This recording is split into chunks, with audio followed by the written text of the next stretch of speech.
Salut, j'espère que vous allez bien, je suis Michael du blog notrepatrimoine.fr et aujourd'hui je vais vous parler de deux anecdotes que j'ai eues avec des locataires de location saisonnière. A tout de suite. Alors pour commencer, j'ai une locataire qui est arrivée pour 6 jours, une semaine à peu près, et qui est repartie au bout de 2 jours, sous prétexte que le Wi-Fi ne marchait pas.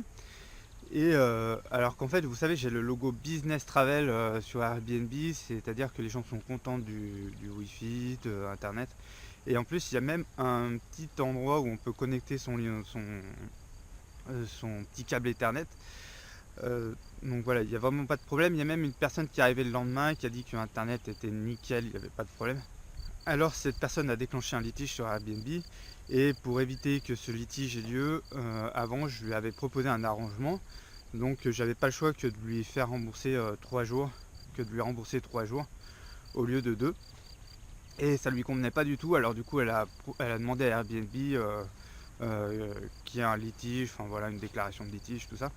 Et donc au final, moi j'ai été remboursé intégralement, mais sur la totalité de la semaine. Enfin, comment dire, j'ai pas du tout été impacté parce qu'elle m'a bloqué mon calendrier sur une semaine. Et moi j'ai touché la totalité de l'argent, donc il n'y a pas eu de problème. Et elle apparemment aurait été remboursée à 100%. Donc qu'est-ce que ça veut dire 100%? J'en sais rien. Soit elle a été remboursée sur le reste de la semaine, soit à 100%, j'en sais rien. Et voilà, donc c'est le genre de personnes qui sont vraiment désagréables, vous savez. Ce sont des personnes qui sont pas toujours très sympas avec vous, qui cherchent vraiment toujours la petite bête et au final qui vous laissent dans tous les cas un mauvais commentaire. C'est pour ça que je lui ai proposé un arrangement, mais au final je savais que ça servait à rien, quoi. Et c'est pour ça que je suis bien content que ça soit terminé comme ça. La deuxième personne qui m'a posé problème, enfin qui a surtout posé problème à mon gestionnaire, je le remercie d'être là d'ailleurs, et c'est une personne qui est venue, en plus c'est pas la première fois qu'elle venait, donc elle était contente d'être là.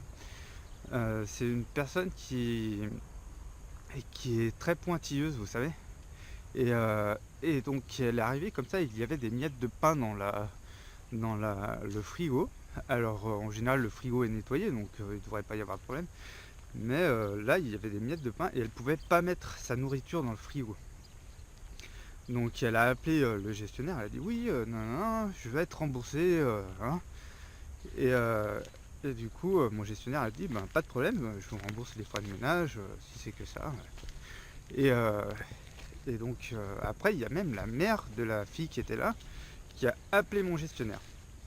Donc pour vous dire, c'était quand même une fille de peut-être 35-40 ans quand même. Hein. C'était pas. Bon, elle avait l'air quand même assez célibataire, vieille fille célibataire. Bon. Mais sa mère qui a appelé mon gestionnaire, c'était quand même assez amusant, quoi. Assez folklorique, on va dire. Et donc voilà. Donc du coup, mon gestionnaire s'en est dépêtré. Il lui dit mais pourquoi vous appelez? Votre fille a déjà appelé, blablabla, blablabli. Et attention, il y a une flaque là. Excusez-moi. Et donc, au final, bon, il a remboursé les frais de ménage. Et puis voilà, moi j'ai remboursé aussi une petite partie. On verra comment elle réagit. Pour le moment, elle n'a pas encore laissé de commentaires. Donc on verra bien. Voilà, bah, c'est tout pour aujourd'hui. En tout cas, si vous voulez en savoir plus, vous pouvez également télécharger mon e-book. Vous pouvez laisser un commentaire sous la vidéo pour me poser des questions, etc.